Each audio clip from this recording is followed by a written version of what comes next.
Stanford University, it was the third or fourth week of camp. We were about where teams are right now. Right before the season, everybody's pissing and moaning. We had a different coach come up and give a motivational speech in the afternoon each day. He was our running backs coach at the time by the name of Derek Foster. Coach Foster came up there, toughness and pushing through. He got real razzed up as his speech progressed. We had a video coordinator named Rocky. He finishes his speech and he goes, "Hit it, Rock!" And Set It Off by Boosie Badass played. As a young white man, it was my first time hearing that song, Set It Off. Yeah, we finna set it off. You heard me? I'm finna put you in the trash bag. Tired of all these knowing me right now, for real. You wanna talk shit? You wanna run your mouth? You want some gangsters strut your mother in the house? We'll set this job. Yeah. And that was my first time hearing Set It Off. At Stanford University, it was the third or fourth week of camp. We were about where teams are right now. Right before the season, everybody's pissing and moaning. We had a different coach come up and give a motivational speech in the afternoon each day. He was our running backs coach at the time by the name of Derek Foster. Coach Foster came up there, toughness and pushing through. He got real razzed up as his speech progressed. We had a video coordinator named... All righty. Welcome back. We got a really short show today. I got an appointment. I got an appointment here in about... Damn, I forgot to switch the video resolution up. Hopefully the horizontal is not laggy today. We got a short episode. I got to run probably in 20 minutes. But that's the type of dedication we bring into this thing right here, baby. That's all it is, man. And we got the trade deadline. We got to catch up on that. That's probably going to occupy the majority of the airtime today, or the moves made ahead of the NFL trade deadline. Looks like the window just closed about 13 minutes ago on the NFL trade deadline. So all moves are final. If you were hoping for your organization to make a move and they haven't, at this point, they're not going to make a move. And we saw the Cincinnati Bengals act first on today's trade deadline day, dealing Logan Wilson to the Dallas Cowboys for a 7th-round pick. Look, the writing was on the wall. The guy wanted out. A lot of guys in Cincinnati wanted out. Logan Wilson seemed to be the only guy that was allowed to be let out of this decrepit organization. So the Bengals get a 7th-rounder in return for Logan Wilson, which inevitably will be wasted. Just like a 1st-round pick would be wasted. Just like a 2nd-round pick or a 3rd-round pick would be wasted. Anytime the Bengals trade for a draft pick, you can just chalk it up as a waste. And Logan Wilson, look, probably the best draft in recent memory for the Cincinnati Bengals was that 2020 draft. You got Joe Burrow, #1 overall pick. Literal retard with cerebral palsy could have made that call. T. Higgins in the 2nd round was a good pick. I obviously, looking back on it, T. Higgins is a 1st-round talent. Okay, you get him in the 2nd round. And then in the 3rd round, we pick Logan Wilson, the guy who was the nucleus of our defense for years, was a core part of that super team that made that run to the Super Bowl in 2021. And he just started to see his reps decline as we got farther and farther down the road this season. It's clear the Bengals, they want to go with the young rookies who comprise the worst linebacker core in football right now. I don't really pay attention to PFF grades, but it's pretty easy to pile on a group of bad football players when PFF grades also coincide with them being bad. Missed tackles, that's the main problem. Physicality, you got to have a leader on defense, and the Bengals are choosing to baptize these young rookie linebackers, Barrett Carter, Demetrius Knight, in fire. And it could work out for them well, And it could destroy any semblance of confidence that they have going forward in their careers and completely debilitate them, as Cincinnati seems to do with a lot of players. Trey Hendrickson, I saw a media meeting that he had a day or two ago, and the guy just looks broken. The guy just looks beat down. He looks like he wants to cry. And he was not traded ahead of this deadline. Now, what would be really funny, really on brand, and really piss me off would be if the Bengals let him walk this offseason. The most logical explanation, the most logical course of action, which probably means the Cincinnati Bengals would do the opposite, would be to franchise tag Trey Hendrickson. I think they made a decent move not extending him when they did. I will give the Bengals front office credit for that. They refused to pay him $35 million a year. Hope I'm not too laggy. They refused to pay him $35 million a year because they wanted to challenge him and say, look, we want to see if you can stay healthy. He has not stayed healthy this season. And so now the Bengals have effectively, by trying to win deals, you don't always come out on top. In fact, I err on the side of taking care of players. But in this case, the Bengals probably saved themselves about $5 million, and you franchise tag Trey, and you save $5 million. You pay him $30 million next season. But something about the way this Cincinnati franchise operates tells me that they're going to let Trey, for some reason, walk and get nothing for him. It's kind of a rock and a hard place with the Bengals, because if you got a first rounder for Trey, odds are, if Duke Tobin's still in charge of personnel, that it's going to be a waste. And I'm hearing a lot of, look, I finally saw a first article today from Mike Florio, Pro Football Talk insider Mike Florio. I don't know who Mike Florio knows in the building in Cincinnati, but Mike Florio from Pro Football Talk is saying heads are gonna roll in Cincinnati, and that Duke Tobin might not make it through the bye week with his job. My God, would I be at half-mast if that is the case? Because if Duke Tobin gets fired and the Bengals actually go out and get a bona fide personnel guy, I'm not saying I trust the Bengals to make a good hire to replace Duke Tobin either. There's a lot of layers to this, okay? But the first step is acknowledging that the failure of this Bengals franchise has come from a lack of scouting, from ineffective player personnel folks in charge, and then it trickles down from there. If you're a coach and you don't have any players worth a damn, you could be Vince Lombardi and still lose games and still have people calling for your jobs. Now, I'm not saying that Zach Taylor's hands are completely clean.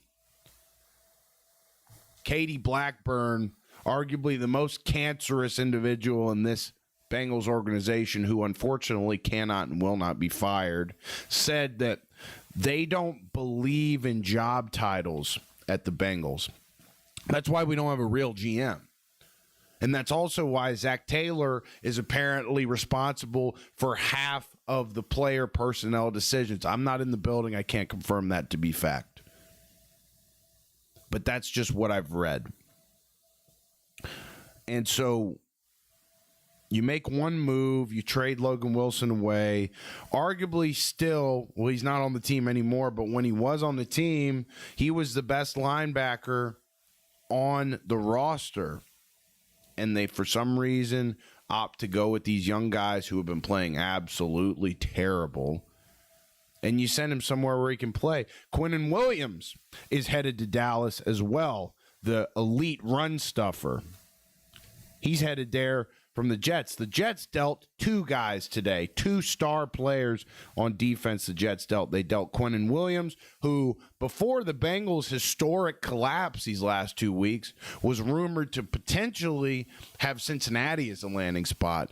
No more are the Bengals buyers. The Cowboys, for some reason, who dropped their game last night to the Cardinals, dropped to 3-5-1, but seemed to be buyers ahead of today's trade deadline. They get elite run stuff for Quinnen Williams to bolster that interior defensive line a little bit. The Alabama product still has got a lot of good football left in him, and I was shocked to see that Dallas acquired him as well. So now Dallas at 3-5-1, for some reason they got this delusional confidence that they're buyers ahead of the trade deadline at 3-5-1.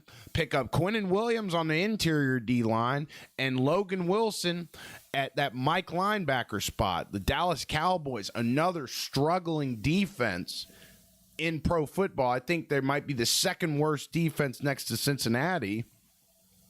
Makes some moves. And what do the Bengals do? Nothing. Absolutely nothing. You know who did do something? The Indianapolis Colts. They won't go out and get one of the elite corners in the game who lately hasn't been showing up as much, been hurt some, been doing some commercials, maybe some movies, a variety, Met Gala, is Sauce Gardner.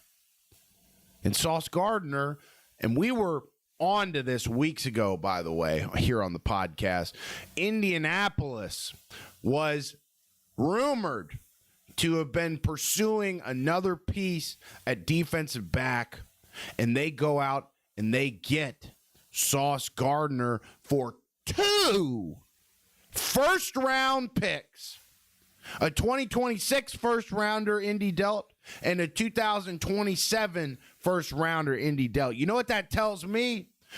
These Colts are confident that they can and will win now.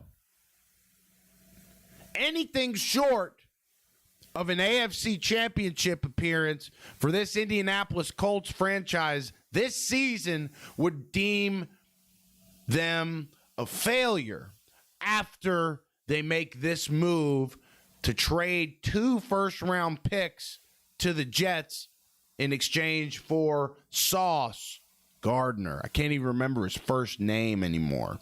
But that one happened, among other moves. Again, I said this was going to be a short episode. I got to head out here for my next appointment here in about 6 or 7 minutes. That's why we're doing the show early today. Sorry to catch everyone off guard. If you want to go back and watch this, let's say that, people that will catch this episode don't need to know that they can watch the replay because they'll already be watching the replay. Other moves made today. Some of the less talked about moves made today. Dolphins were getting called for Jalen Waddle and Bradley Chubb. The Dolphins did not make another deal before the deadline and opted to hold on to both of them. One guy the Miami Dolphins did trade away was edge rusher Jalen Phillips. He's headed to Philly, and maybe I can pull up the details of that deal. Let's take a look. Jalen Phillips. All right, let's see. Let's open that in a new tab. I know we are running short on time. Eagles land Jalen Phillips in trade with the Dolphins. We're going to have a video play automatically here that I'm going to need to pause. The Philadelphia Eagles, they were also buyers. They traded away their receiver, Bama product, John Mechie. And they got a corner in return. I can't remember. Maybe this article will tell us. Okay. The Dolphins got a 2026 third-round pick for Jalen Phillips. Eagles hope to hoist their struggling pass rush with the third trade in the last week. Eagles will pay Phillips $1.5 million for the rest of the year, The Dolphins converted $5.12 million of his remaining salary into a signing bonus. Phillips has 3 sacks in 9 games this season and 28 in his 5-year career with Miami. He was a first-round pick in 2021. I'm reading right now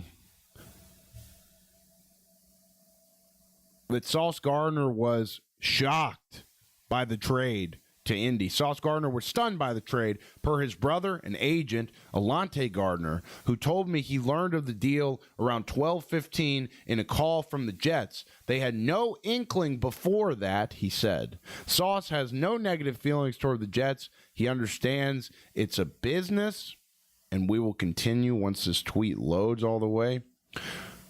Alante said Sauce did get a call from Aaron Glenn to let him know that he was going to be traded. Well, that's nice that they had the courtesy to holler at him and let him know that he needs to pack up his shit. He's headed to a winning team. Okay, what else? And we might need to run here in a minute. Williams, talked about that. And we also mentioned this on the show. I want to give us credit. We are on with this stuff. We said a week or 2 weeks ago that the Saints would deal. What is this effect? Is it my hand? Is it my gesture? What the hell? I'm glad I didn't continue on, because then I would have had to clip that with that bullshit. I got to figure this out. These effects on Streamlabs. All right, I'm killing time. I'm blowing hot air. We said a couple weeks ago on the show that the Saints would deal at least one of their wide receivers, either Chris Olave or Rashid Shaheed. And lo and behold, today, ahead of the trade deadline, Rashid Shaheed is headed to greener pastures. He's a Seattle Seahawk. And one of the fastest receivers in the NFL now has Sam Darnold, who's playing his ass off at his disposal. And we called it here on the show. One of these Saints receivers gets traded, and it ends up being Shaheed. I got a couple of trade requests. I got Rashid Shaheed sitting on my bench on my fantasy team. I might have to upgrade him to a starter now that he's got Sam Darnold throwing to him. I've already gotten a few trade requests in that league for Shaheed. Who else? Jacoby Myers requested a trade in training camp from the Vegas Raiders. He finally gets his wish on November the 4th, ahead of the trade deadline about 5 hours ago. He's headed to Jacksonville. Not really greener pastures, in my opinion. Yeah, a little greener. Maybe a little yellower. Jacksonville, not a real serious contention discussion for them. You know what I mean? Rashid Shaheed going from New Orleans to Seattle. That's a big upgrade for Shaheed in terms of the team he's on. Sauce Gardner to Indy. Big upgrade in terms of the quality of contendership around his new squad. Quentin Williams, Logan Wilson, lateral move, you know. So I do have to run, guys. I'm sorry for the short episode. I'm sorry for the early episode, but this is the only way that we were going to get this done today. So I'm glad to have hopped on with you guys, even for a short 20-minute episode. I do have to run. I'm in a time crunch. It's actually a bit of a nightmare right now. No, everything's good. Everything's good. I haven't eaten today. And I got to run 30 minutes down to Scottsdale for my next appointment. I'll be there for an hour, and then I got 30 minutes back from Scottsdale. Probably going to have to eat my food then. And then I got Pop Warner practice with my 8U kids. We're still in it. We got our first regional game against the California team this Saturday. I'll keep you guys posted, updated on that as we continue to advance through the regional playoffs. Again, I know that since this episode's early, that we probably didn't catch a ton of listeners. that's okay because you can go right to the channel, watch the replay. You can also listen to this on any audio platform that you can think of, big or small. That's updated daily. I actually need to update that a couple episodes. Look out for Madden streams too. I know we haven't been doing as much of that, but that's something that's really helpful to the channel, something our subscribers enjoy, and something I enjoy doing. Just haven't been able to find the time lately. It seems like everybody, all the freaks come out at night, and we get all of our viewers on the Madden stream at night. But sometimes I get tired. I'm an active guy, so got to pull the cojones, grab my nuts, and hop on a Madden stream here soon. All right. Hopefully the horizontal version of this stream wasn't laggy. I'm a one-man show, and that's all the reason why you should subscribe to this channel, because we want some income to start paying producers, start paying people to help us bring the best version of this show to you as we can. So if you're watching this and you're not subscribed, I'd love it if you did that. And if you don't, I'll probably cry. But if anything, just hit that like button for me right now. Appreciate it so much. Again, sorry for the early, short episode. Only way we're getting it done today. So I'm going to head out now. I'm going to be late to my next appointment if I don't shut up and get off here. But I do love you guys. I'll see you guys back tomorrow, bare minimum. I don't want to overpromise. I always say, maybe you'll see me on a Madden stream later. But I shouldn't say it if I don't know it to be fact. So sub to the channel so you can see all my new stuff when it occurs. And yeah. All right. Love you guys. Sorry for the short episode.